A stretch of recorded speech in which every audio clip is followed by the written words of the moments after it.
Hi అండి, నమస్తే. నా పేరు Ambika. Welcome back to Vinni చేతి వంట. ఈరోజు విన్నీ చేతి వంటలో దోసల పిండి పర్ఫెక్ట్గా ఎలా రుబ్బుకోవాలి, దాన్ని ఎలా స్టోర్ చేస్తే చక్కగా పులిసి పొంగుతుందో ఈ వీడియోలో చూపిస్తానండి. చాలామంది దోసల పిండి ఈ విధంగా పొంగట్లేదని కంప్లైంట్ చేస్తూ ఉంటారు కదా. ఈ వీడియోలో మీకు అంతా చెప్తానండి. ఏ విధంగా పిండి రుబ్బుకుంటే ఇలా పొంగుతుంది అనేది వీడియోలో చెప్తాను. వీడియోనైతే ఎక్కడ స్కిప్ చేయకుండా చివరి వరకు చూసేయండి.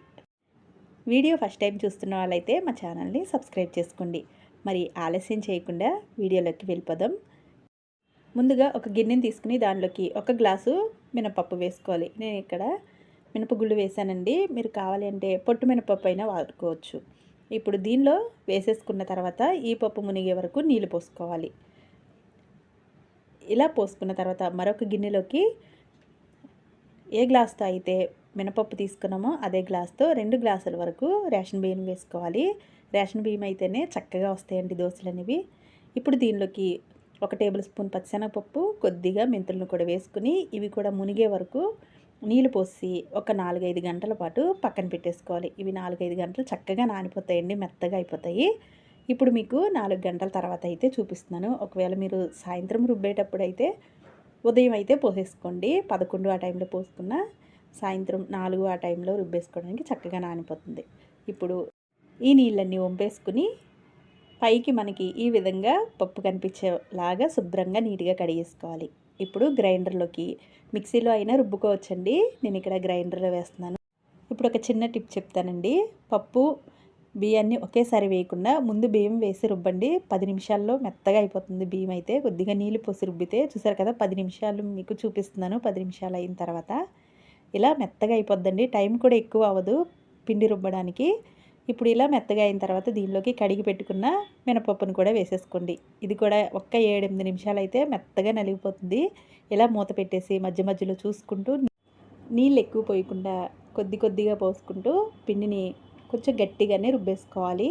మరి మెత్తగా జారులాగా కాకుండా గట్టిగా రుబ్బుకుంటేనే మనకి ఇది తీసిన తర్వాత చక్కగా పొంగుతుందండి. చూసారు కదా, ఇలా అయితే సరిపోతుంది. ఈ విధంగా ఎంత గట్టిగా ఉండాలి మనం దోసల పిండి. ఇప్పుడు దీన్ని ఒక గిన్నెలోకి తీసేసుకోవాలి. ఎప్పుడు మనం గ్రైండర్ కడిగి నీళ్ళు పోస్తాం కదండి, అలా నీళ్ళు పోయటం వల్ల పిండి అనేది పొంగకుండా ఉంటుంది. ఈసారి ఇలా పప్పు తీసేసిన తర్వాత మూత పెట్టేసి నైట్ అంతా నాననివ్వండి. చక్కగా పొంగుతుంది పప్పు అనేది.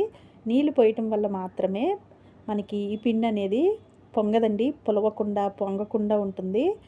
ఈసారి ఈ విధంగా మీరు ఇంట్లో చేసి చూడండి. మీకు పర్ఫెక్ట్గా వస్తే కింద కామెంట్ చేయండి. ఇప్పుడు మీకు ఉదయం అయితే చూపిస్తున్నాను. చూసారు కదా, ఈ విధంగా చక్కగా పొంగుతుందండి. పిండి మనం గట్టిగా రుబ్బుకుంటే అసలు పైన వాటర్ అనేవి ఉంచకుండా ఉంటాయి. ఇలా పిండి మొత్తాన్ని ఒకసారి మొత్తం కలిపేసుకున్న తర్వాత దీనిలోకి రుచికి సరిపడా సాల్ట్ వేసుకోవాలి. తర్వాత తగినన్ని నీళ్ళు పోసుకోండి. మనం దోసల పిండి ఎలా అయితే రెడీ చేసుకుంటామో అలా నీళ్ళు పోసుకుంటే జారుగా సరిపోతుంది. ఇలా మొత్తాన్ని ఈ విధంగా కలిపేసుకోవాలి. ఇప్పుడు మీకు దోశ వేసి చూపిస్తాను.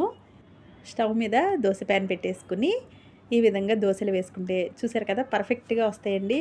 పిండి ఈ విధంగా పొంగి పులవటం వల్ల